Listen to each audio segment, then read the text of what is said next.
Hi guys, today I'm going to be doing a video log, and yes, this whole time y'all are going to be staring at my wall, so find something pretty. And as hopefully all, if not most of you know, video logs are normally used by people to express either their feelings or what's going on in the world, just their opinion on things. And that's what I'm going to be doing today. But mine, it's on a problem that goes on in the world. But you can't change it. It's... how do I even put this? It's not there until it's too late. And what I mean by that is that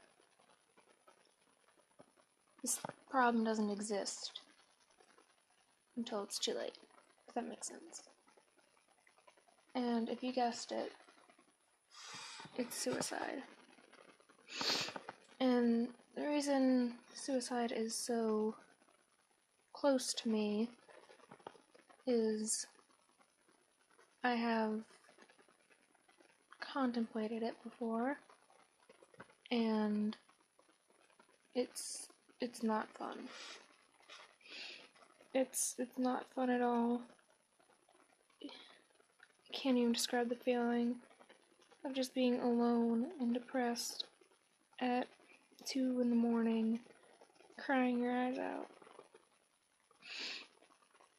I don't wish it upon anybody. And I mean anybody. I don't care if you're my mortal enemy. No, I wouldn't.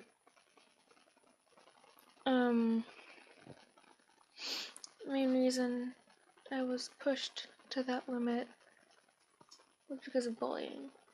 And bullying is probably the most discussed topic when it comes to these things.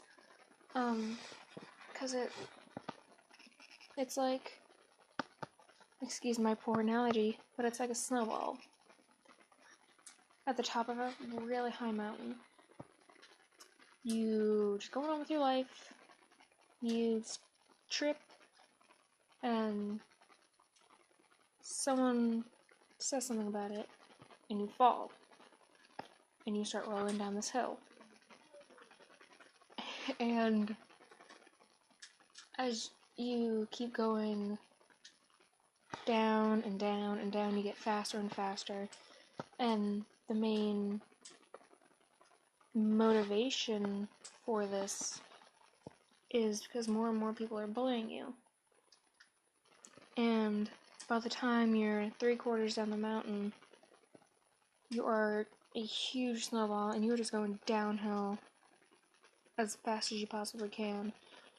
And at the bottom of the mountain, there's a cliff. That cliff is suicide. And your guardian angel, we all have one, whether it's someone who's passed, someone we haven't met yet, or someone who's very close to you. They're always there. And your guardian angel will try to stop you from going off that cliff. At the end of the mountain, you'll make almost like a U-turn, just a curve that goes around the side of the mountain. But there's no walls. Because they try, but no matter what they do, you roll off that cliff into suicide. It's pretty much what bullying does. I don't get why people bully, because if you see someone who's sitting there all depressed and upset and just depressed, why would you want to make their life worse? To make yours better? To impress your friends? I don't give a shit what your friends think. It's wrong. And if your quote-unquote friends think that that's okay, it's tolerable, don't hang out with them. Don't interact with them. can't believe I'm saying this, but ignore their existence. That's what fuels bullies, is their friends. Because they think that this one kid, I don't know, he's got braces. I know some people are against braces because they think that they look weird. I don't care either way. I don't judge. But and some people make fun of him. You don't know what's going on in his life. I was once told a story of a kid who he got new glasses, and they were very, almost like Harry Potter glasses. I mean that in the nicest way possible. They were big, bug-eyed glasses, and he was made fun of him for it. His mom had just died from cancer, and his dad committed suicide the night before. The night after rephrase that. The night his wife died, the night his mom died, his dad committed suicide. Because they were in extreme debt, and they had no money to pay the bills and pay their debt. Their house was going into foreclosure. His mom had cancer. His dad committed suicide. And they started making fun of him because of his glasses. Unfortunately, that little boy went off the cliff as well. Just one little comment, and it wasn't anything most people would consider mean. They just kind of looked at him and giggled. Some people, they'll laugh right along. They'll think it's the funniest thing in the world that other people think that they're funny. Others, it hurts. Because their life at home is already bad enough. You don't know what people are going through at home. Don't make their lives worse.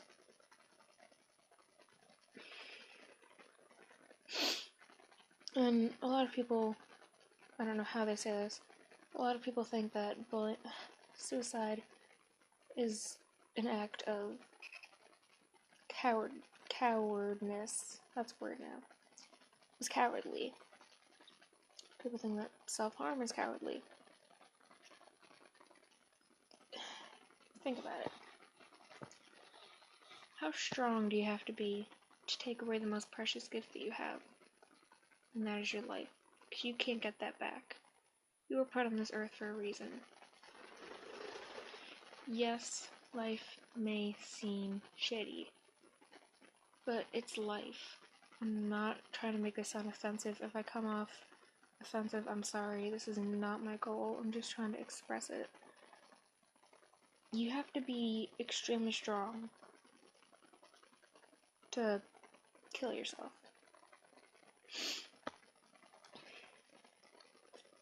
And it's a horrible, horrible thing. And a lot of bullies, when they hear that they caused a suicide, they stop. They stop bullying. Some will go to their victim's funeral. The other part, I would say, is the part that I really just want to strangle. And I can't believe I'm saying this, but they should be the ones dead. They're the bullies who, after they hear someone commit suicide, because of them, they shake it off. They don't do anything about it. It doesn't faze them. They go on and they do it to other people, and they enjoy it. How can you sleep with yourself? How can you look yourself in the eye? How can you live knowing that not only did you kill somebody, but you're doing it to other people and you're enjoying it? Someone explain that to me. I hope I'm not the only one who's just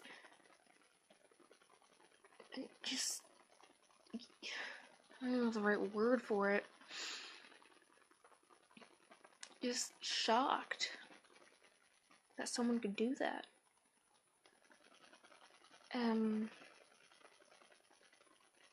A lot of reasons. There are a lot of reasons people could commit suicide, whether it's they think their family hates them, they are just going through hell pretty much, and they want to end it. But one of the main factors is they think that nobody's there for them. That they think they're all alone. And being alone, it's different from just sitting in home in your room. I'm talking about where you can't trust anybody. Because whatever you say to them, they make into some sort of joke, and they criticize you for it. To where you can't even trust people who you feel are your siblings. You can't even trust your own family. To where you're scared every day of what people are going to think of you.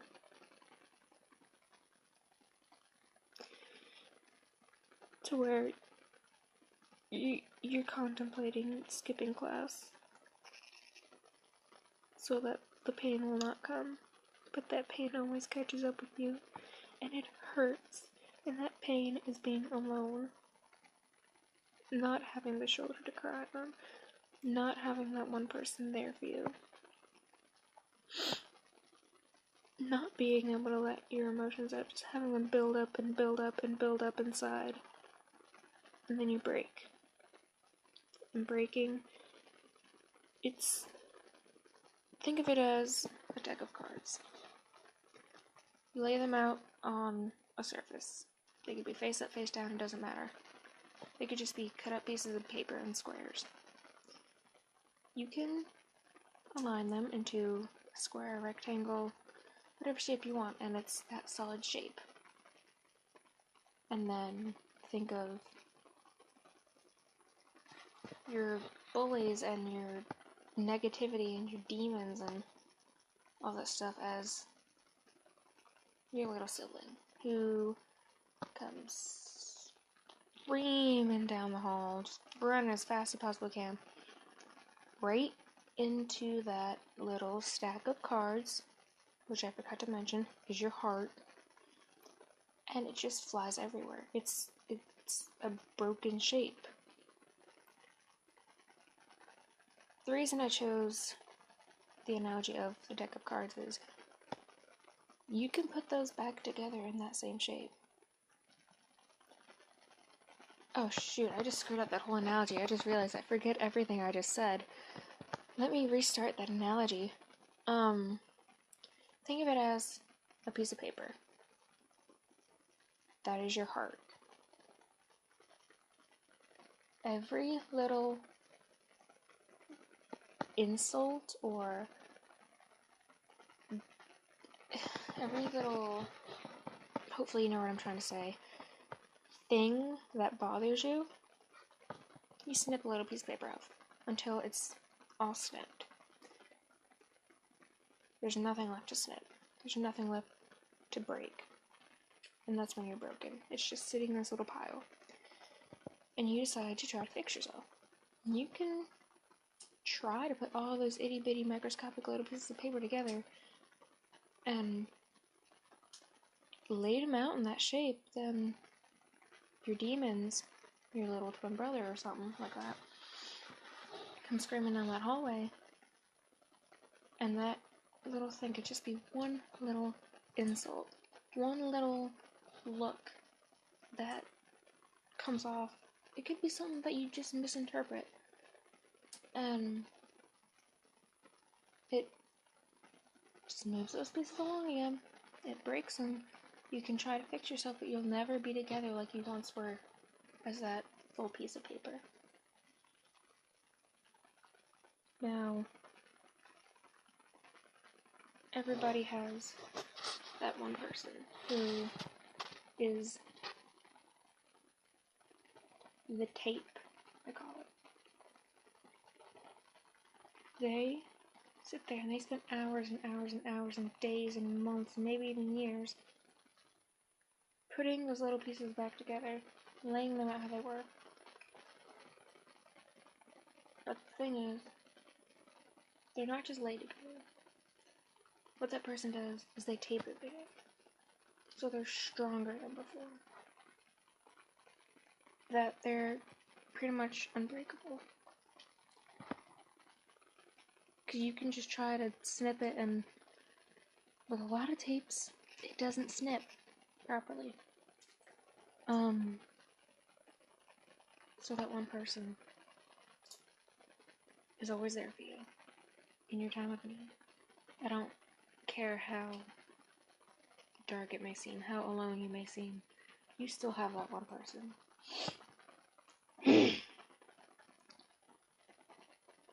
And if it seems like nobody's there, someone's there. And I am one of them. I will be your rock. I care. If it only will take one person for you to not kill yourself, I am that one person. I don't care if I don't know you. I don't care what gender you are, what sexuality you are, what race you are, what religion you are. It doesn't matter. We're all human beings, and no human being should go through the pain of suicide. Because it's awful.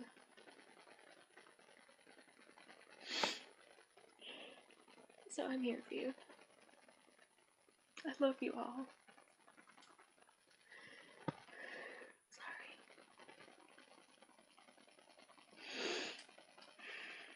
Okay. You're all amazing. In your own way. It doesn't matter what those people say.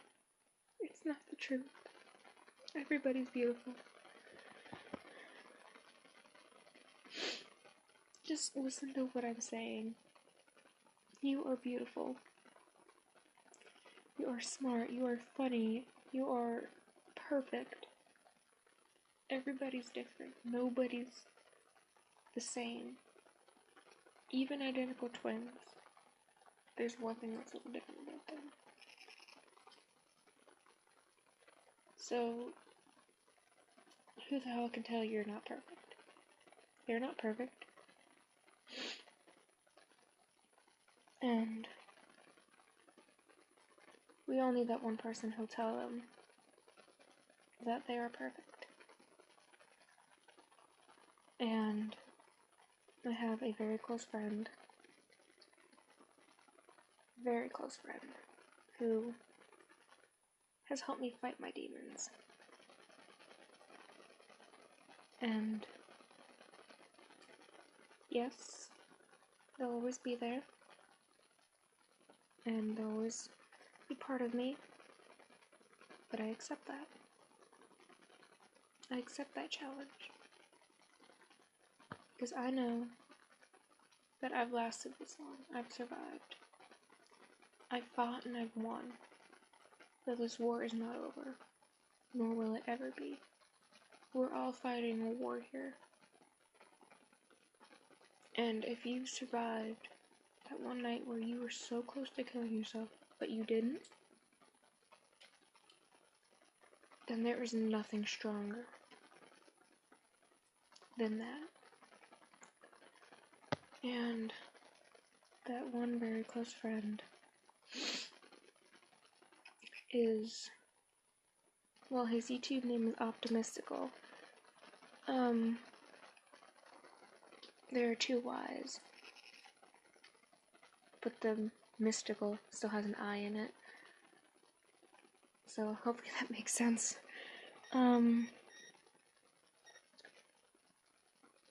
He's my rock. I can lean on him. I can spill my life problems to him. We all need that one person. And I'm here for you guys.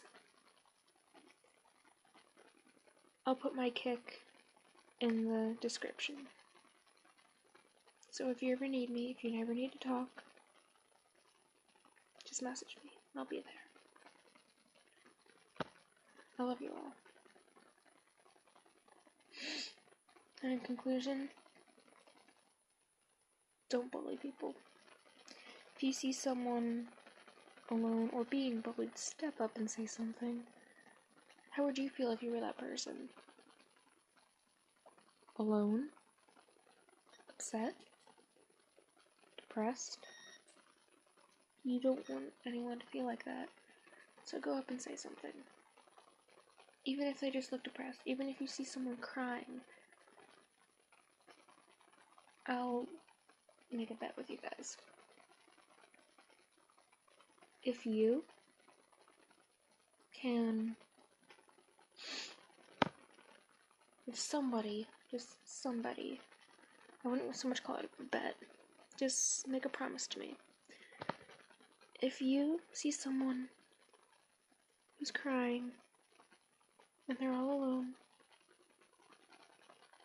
and they look like they need somebody, now if you walk up and they do this and they say leave me alone, you can leave them alone. If they need their own time to chill, you can let them have it. But if they really look broken, just walk up to them and give them a hug. Don't say anything. Just walk up and give them a hug. Pat their back and tell them it'll be okay. Tell them to let it out. Just let them cry. Be there for them. It may save their life. Nobody deserves to commit suicide. Nobody. Not one being.